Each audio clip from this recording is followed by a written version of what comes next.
All right, it's lockdown 2.0 of the Coaches Roundtable. We have not done this one in a long time. A little bit out of practice. It feels like it's been a very, very long time. So I'm going to switch to speak of you. So it's just one person on the what's this called? The screen. So yeah, first of all, let's have a little catch up. Oh, a little catch up session. How you doing, Alex? I'm okay. How are you, boss? I'm good. There's a lot of things that are happening with the club, which is hopefully going to come to fruition over the next couple of months, which we're very excited about. Which I'm sure I hopefully will be disclosing in the next month or so. So yeah. I mean, all of our members know about it anyway, so it's not like we've exactly kept it secret. The thing is, we haven't kept it secret. You just can't help yourself chatting about it, can you? I can't help it. Like, yeah. Also, this episode is sponsored by Pepsi Max. I'm not sure how correct that is, but I mean, if you say it, it's true. So that is true. Right. Should we go into the first question? Stop. Okay. You're going to answer this first one. Of course. Let's go straight in with a biggie. Let me just pull it up one sec. Pull up skirt reverse. So the first question was asked by Ali. This was a while back, and it was, is it too late for me to get into weightlifting? Oh, that is yes. Unless you started when you were preteen in China, it's hopeless. Give up. Go away.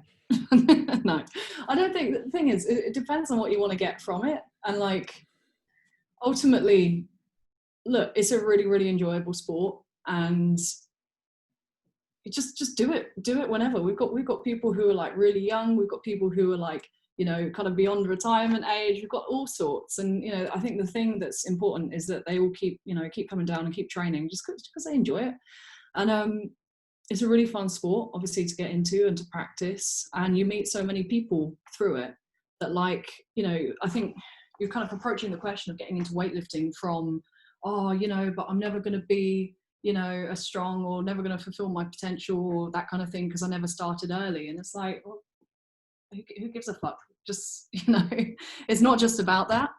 Like, you know, you don't have to be the, you know, and you know, even people who start early, like, and you know, who got into it, who had all the right coaches around them, all the right, you know, support structures, the funding, everything, and you know, a lot of them are still useless because sometimes it's a bit of, you know, it's a bit of a genetic dice roll. And I know the point I'm trying to get at is that, like, you know, I don't think you're too late to start with anything really, especially weightlifting, and the kind of benefits of it are far more than just like, you know, competing and getting a gold medal at the Olympics. There's a lot more to it. Absolutely. And yeah. No, honestly, I agree with your point. Like, I think I would definitely agree to the side of, you know, if you're looking to try and get to the Olympics or world champs, then depending on how old you are, like if you're, say, in your 30s and you want to try and get to the Olympics with no prior experience of touching a barbell, it's probably going to be a little bit more difficult for you to try and attain that goal. Having said that, like you said, it depends what you define as getting into weightlifting, because I think the main thing about strength sports is that anybody from any age, like weight class, male, female, doesn't matter who you are or what you've done before, in 2 to 3 years, you could be a pretty good weightlifter if you dedicate yourself to the craft of actually continuing to get better.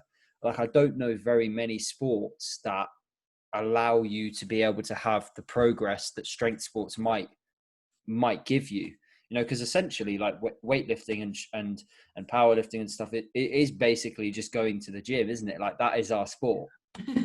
You know, it's professional. Like my sport is professionally going to the gym. Yeah. You know, and you're a professional gym rat. I'm a professional gym rat. Yes.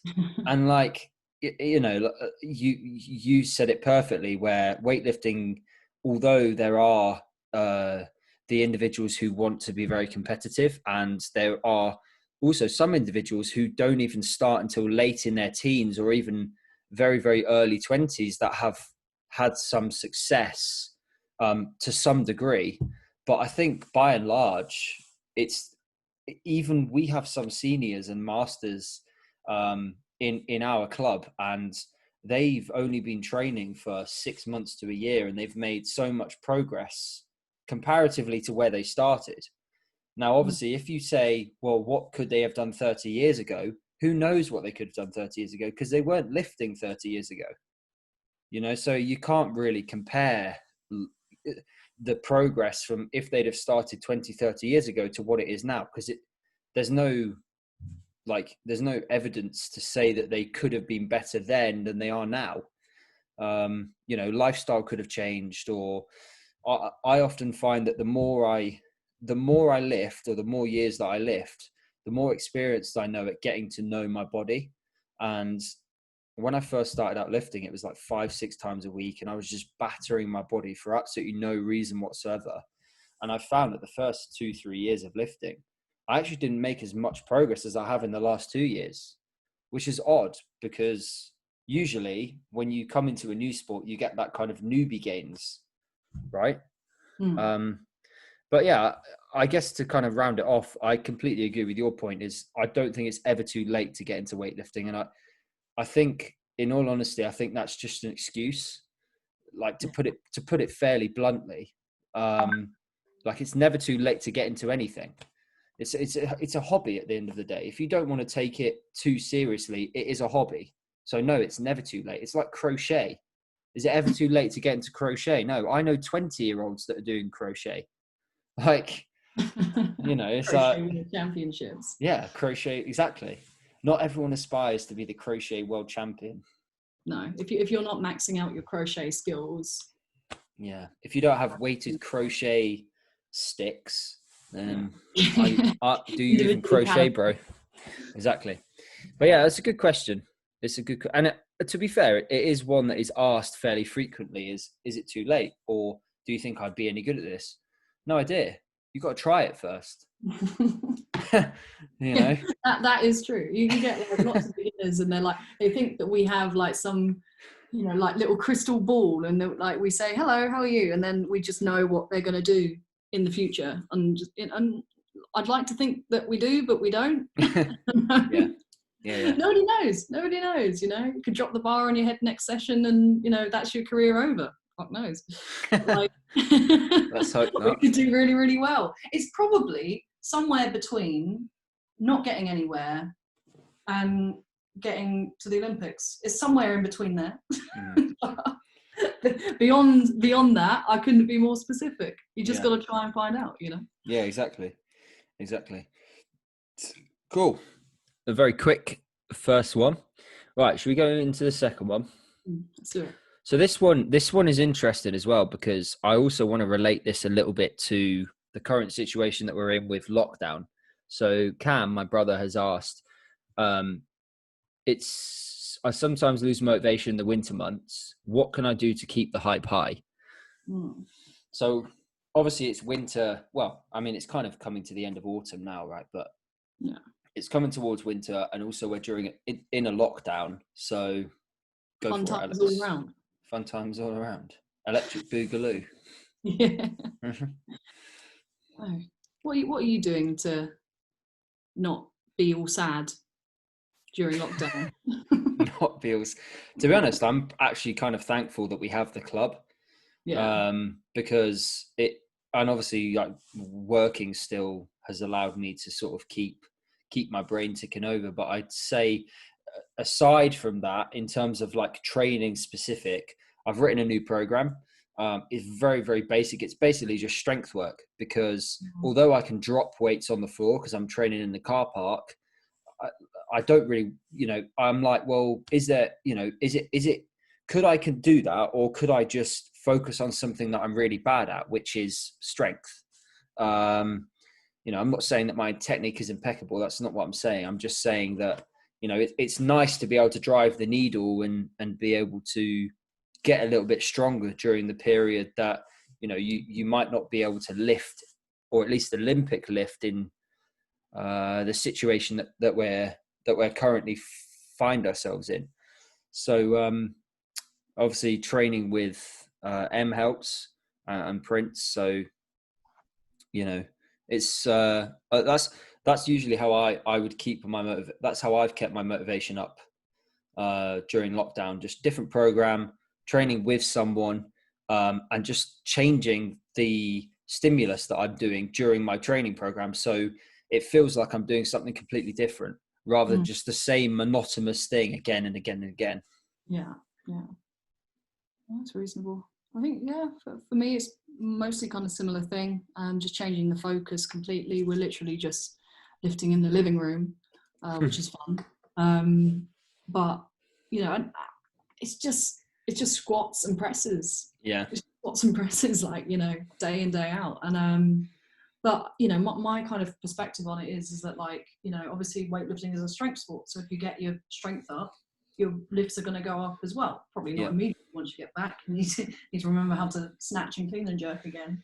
But you know, it's just like seeing it as like a kind of an opportunity, an excuse to try and focus on something else for a while. Yeah. But you know, it's mixing up your training can always be good. I'm trying to think what else as well. Like, you know, obviously, like, you know, so Chris, my flatmate, is also a member of the club. And you know, just having like a training partner is quite useful. Yeah. Obviously it's locked down, so not everyone can, you know, invite people around and, you know, have training partners, that kind of thing. But even just like if you've got a training buddy, or just, you know, a kind of small group of you or something, just organizing like regular training sessions, like, you know, same time every morning, same time every evening, that kind of thing. And just because if you've got a time and other people are going to be there, you're going to be way more likely to get there on time and actually turn up and kind of do the work. So that's getting involved with other people, either virtually, you know, generally. And then I don't think what else really. Just mixing it up, like try different. It's almost like, because just having a bar and bumpers, like, does force you to try new things and to mix things up. And you know, rather than having, like, you know, all the equipment in the gym to be able to choose from, it's literally just like, right, can I do concentration curls with a plate? Why am I doing concentration? I don't know, because this is the only thing I can do at the moment. Yeah. You know, but you know, doing different exercises, doing them in different ways. I mean, it's all good work. Yeah. So yeah, I'd say just, you know, try some new exercises, keep things fresh, train with other people virtually if you can, try and stick to a schedule. Yeah. Yeah. I would say, actually, the point that you just made about a schedule is probably, I would say, probably the most important thing, because the difficulty is that when there's a lockdown, and say, you know, potentially your gym routine revolves around your work day, or perhaps you now have to work from home, meaning that, you know, you basically don't leave your house all day. I think it's difficult to kind of have sort of a distance yourself between work and then actually going to train. And I definitely agree that, like, just trying to keep a schedule, like, don't force yourself to get up early, or, you know, do it before work. Like, just try and keep the same schedule. If you do training after work, keep the same, you know, do training after work. You don't have to necessarily change your schedule completely just because, you know, your whole life has kind of been, oh, you've got to work from home now for 4 to 5 weeks. But yeah, I definitely agree. And I'll tell you another thing as well, is one thing that I would suggest is just get someone to keep you accountable, whether it be either training partner, or just get someone to write you a program for 4 to 6 weeks. Like, you know, a bodyweight program, a sprint program, a dumbbell and kettlebell program. If you have access to a bar and bumpers, you know, 4 to 6 week squat program, or just something different that, like, you know, it doesn't have to be fancy. It really doesn't have to be fancy, you know.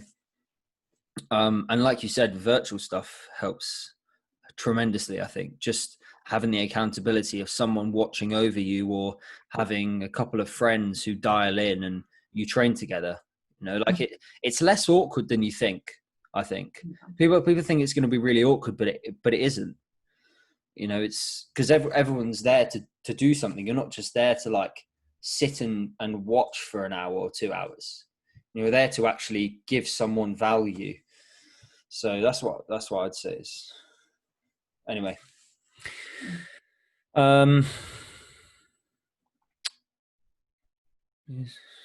cool. Done with that one? I do. Yeah. Lovely. Right, let's go on to another one. Right, here's the next one. So this is from Lily, #Athena Project. What do you find works best for overcoming anxiety when lifting heavy percentages or a new PB? Good question. Do you want to kick this one off? Should I kick it off? Yeah, go on, you kick it off. Right. I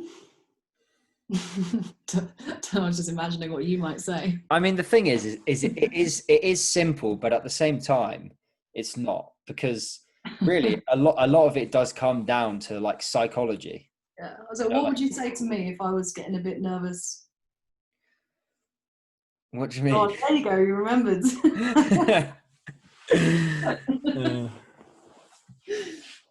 I'm not saying that on air.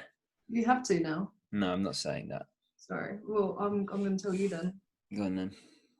Stop being a little bitch. Stop being a little bitch. Literally.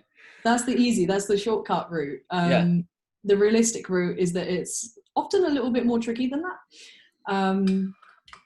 I think, obviously, like, number one, dealing with heavy percentages, whether that's like in lifts, in pulls, squats, anything, just kind of gets you used to attacking a certain weight or a certain number from different angles. It's just a confidence thing. It's like build your confidence around that sort of area, around that weight, and it will help a lot more. I think as well, like, trying to take the focus off completing the lift and putting it on like moving well. Like if you move correctly, the bar will go to where it needs to go. Yeah. You know, a lot of people panic and, like, you know, they cut the pull short because they want to get under it, or they, like, you know, just kind of like let the bar come away, or, you know, just aren't secure in the catch. Lots of different things. Like, you know, just forget all of that. Just focus on hitting the positions, you know, and it's the same whether you're at like an empty bar or like 100%. And I don't think what else as well. Sometimes having a squad of hype boys around you can help. Shame as well. Shame? Shame, yeah. As in, like, if you miss this, you're a loser. Yeah. If you miss this. That's so savage. Oh, that's so savage. But I don't know how many people would respond well to that. No, I don't think many people would. If you miss this, you're a loser. You'd just be like, well, guess I'm a loser then. Well, I'm going elsewhere. Yeah. Guess I'll find a new coach. I don't think what else really. Yeah, just kind of like, you know, sitting about that kind of percentage, and like, you know, even if it makes it feel easier, like, you know, going like 90, 95 and just getting comfortable with that, just doing that more frequently. Often I've seen, you know, with certain people, they can get like, what am I looking for? You know, essentially get nervous because they've had like a previous injury at a certain weight, or, you know, that kind of thing. That can be a big issue, because then that's definitely psychological. No amount of shouting at them is going to, you know, change that. And but I think, you know, it's that kind of exposure therapy sort of application to Absolutely, it. yeah. Like, you know, if the injury is still an issue, strengthening it, trying to overcome it, that kind of thing. And sometimes working around it if need be. I think as well, what's helped for me is that, you know, if you're stuck at a certain weight and, you know, nothing you do seems to be moving it, or just always moves badly, or you miss it, that kind of thing, even just forgetting about it for like a couple of weeks and shifting your focus elsewhere.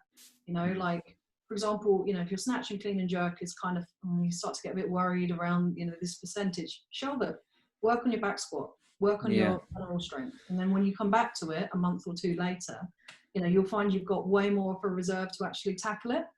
And so yeah, kind of shifting the focus to kind of sort of tackle other areas of the problem. If there's a strength issue, stop snatching, clean and jerking, start working on strength. If there's a technical issue, start working on technique. Yeah. It's hard to say because it really depends on the problem itself. Like, why is that person anxious about it? Yeah, it does. It depends on the person, like, because everyone is different. You know, you could miss it because of a technical fault, or you could miss it just because you don't like lifting heavy and you think you're going to hurt yourself or something like that.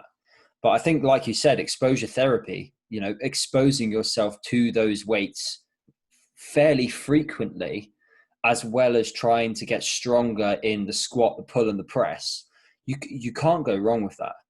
Because ultimately, if you're getting stronger off the floor, you're getting stronger in your squat, and even if the numbers aren't going up, but let's say, for example, your best back squat is like 160, right? And you get scared to do 160, but 150 feels fine. Then why don't you just, try and do a couple more reps at 150, and then next week do 152, and then do a couple more reps or a couple more sets of that. So you're exposing yourself to slightly higher weight. So you get more comfortable, feeling that weight on your back and actually being able to overcome the fact that, shit, this feels really heavy.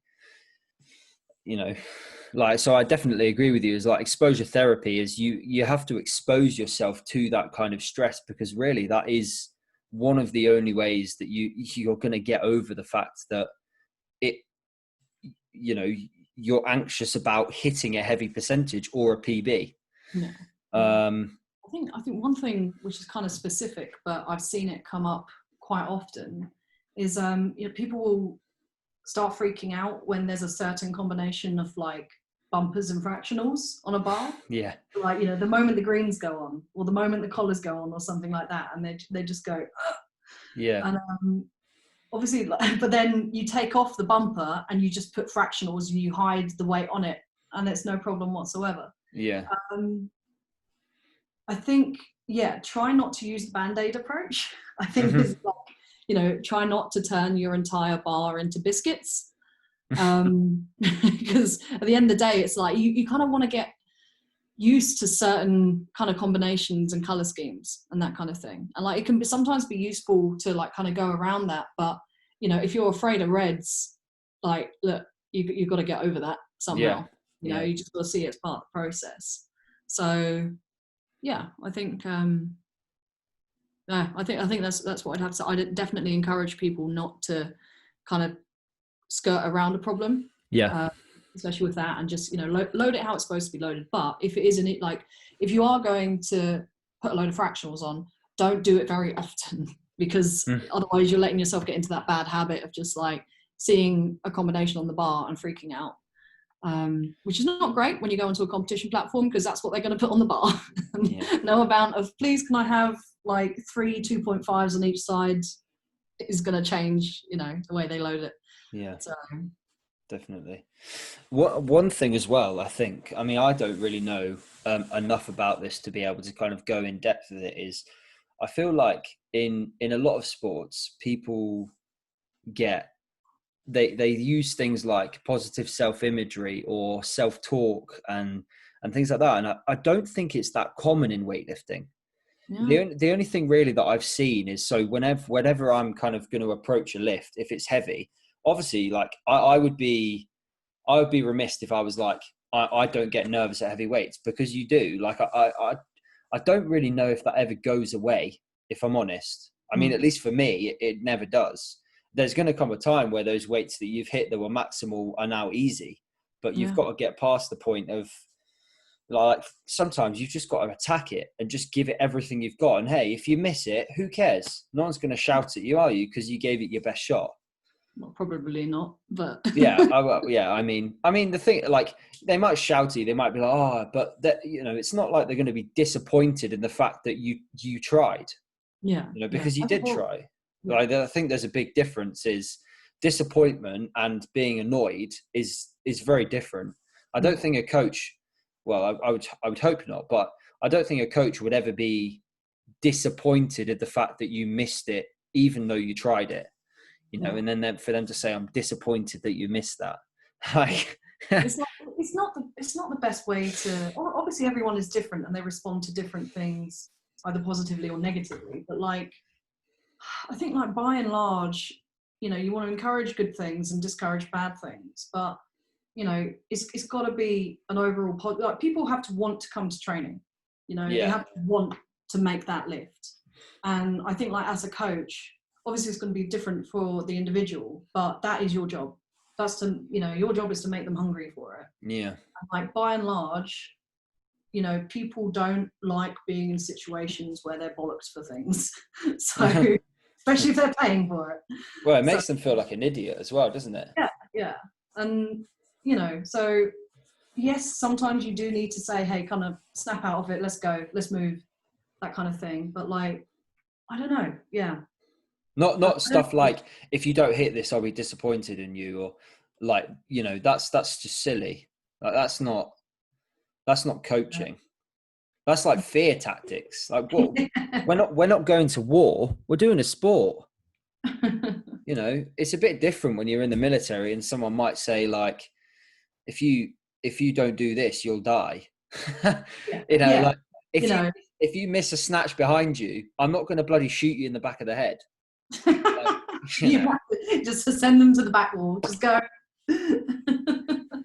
Go way outside. I'll be out there in 5. Maybe that's why the North Koreans are so good. Maybe we've missed a trick. I don't think we should go down that rabbit hole. I'm stopping right there. I'm time out.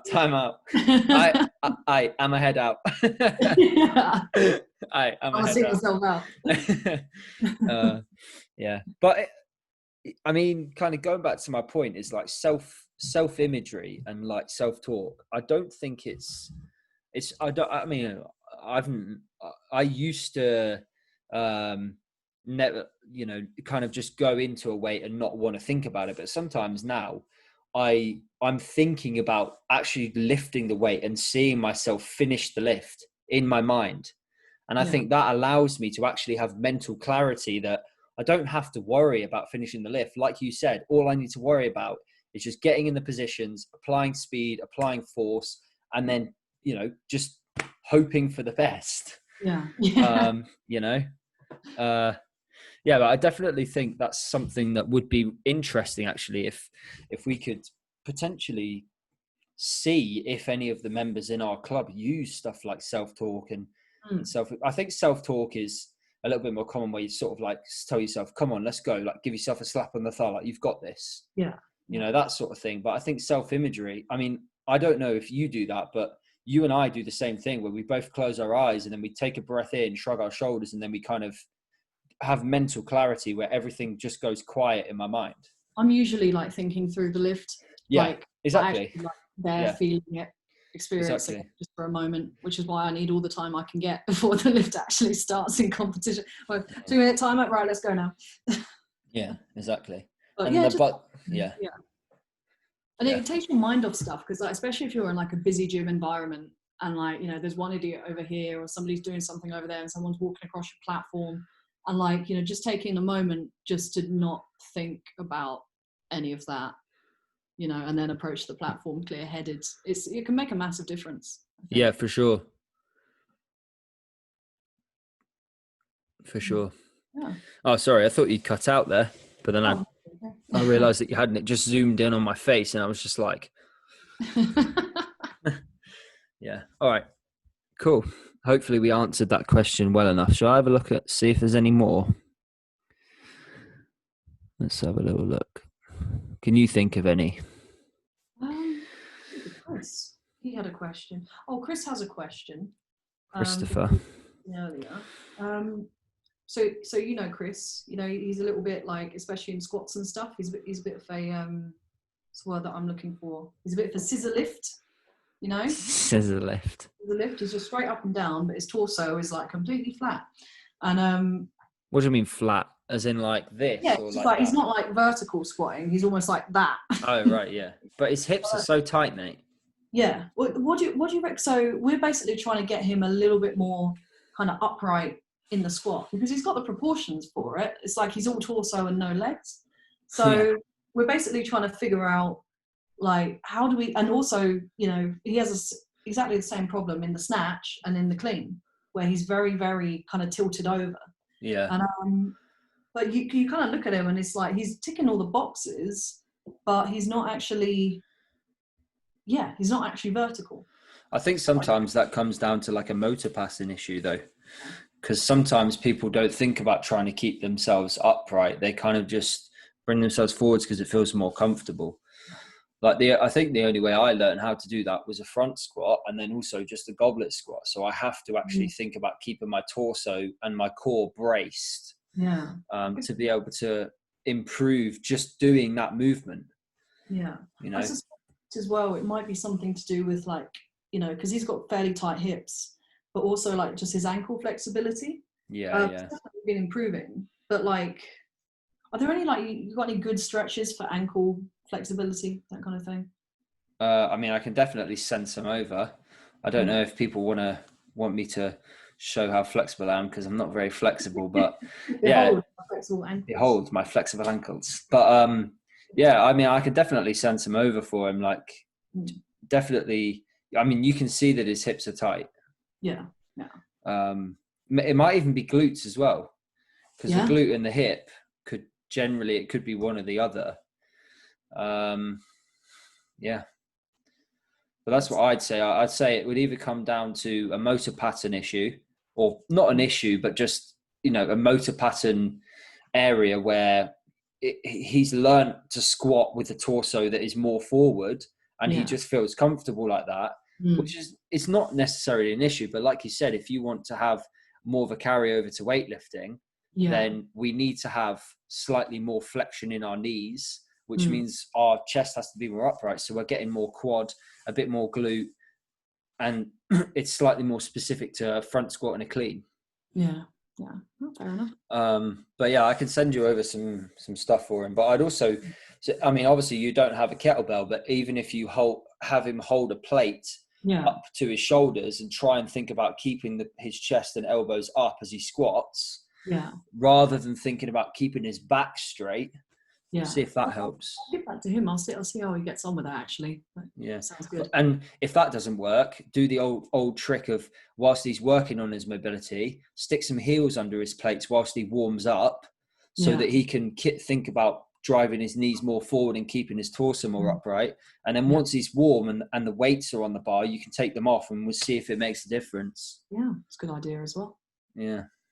I mean, that I used to do that, and then actually I realized that I needed to work on my ankle mobility. And that's one thing I wouldn't advise, is don't just stick plates under your ankles and hope for the best. You know, like that doesn't address the problem. It's a good solution, but it's a good what's the word I'm looking for? It's one solution, but it's not going to fix the problem. The underlying problem is still going to be there. Precisely. That's what I'd suggest. You got a delivery? What is it? Hello. Oh, Chris is here. How many people to get to witness me? We were just talking about, I'd probably like 3. Chris, you're famous on YouTube now. Yeah, we're just talking about your... Oh, it's live on YouTube? Oh, I should go. I'm sorry, No, you're all right. And at the hour, Chris. Oh, okay, great. Because we were talking about your dodgy ankles. Do you know why I reckon he's also got really dodgy ankles? Because he always wears high-heeled boots and he walks a lot. That's true. I do walk a lot. Used to do a lot of running as well. Spent 3 years in a row running. See, there you go. I ran really badly in shit shoes. So am I allowed to swear on this? Yeah, that's fine. Yeah. It's not made for kids. It's fine. Yeah. Oh, great. Oh, you cunt. Christ. Sorry to the people watching. This is my training partner, everyone. Hello. I inspire through fear. Bad shoes mostly. How do I improve my mobility, Connor? Oh, don't worry. I'm going to send Alex some stuff, and she can try some things with you. I've already been handled in the meeting I wasn't in. See? I apologise profusely. I'm in the way now. No, you're okay. What? Would you like to see it? I'll grab one in a bit. Tell me what I'm not wanting to. See you later, Chris. Don't get into trouble.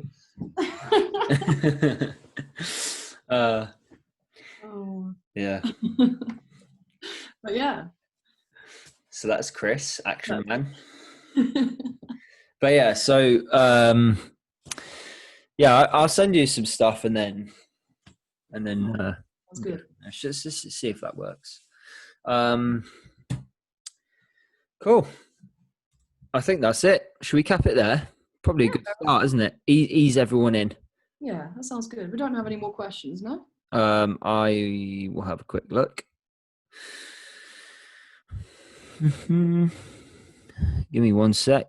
I'm just scrolling through my inordinate amount of screenshots. Are you like me in that you don't put anything in albums? So No, it's all just everywhere. Just absolutely everywhere. Can't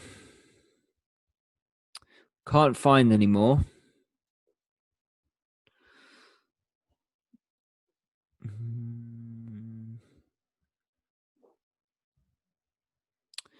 No, I can't find any more. I think one we had a while ago was what weightlifting shoe should I get, but I just put up a blog post about that, so I don't think. Oh, he's back. He's lost his phone, Connor. Have you seen his phone? I'm gonna think he's bad again. I have not. I'll call it. Oh. Mad one. Absolute madman. All right. Well, let's cap it there then. Sounds good. What's this called again? The coaches Roundtable. So we shall catch you guys again next week. Maybe on a Wednesday, maybe on the Friday. We're not too sure yet. Haven't decided.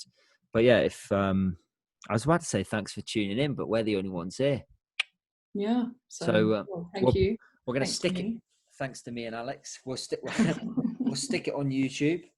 And then we shall see you guys next week for episode number 2 of Lockdown 2.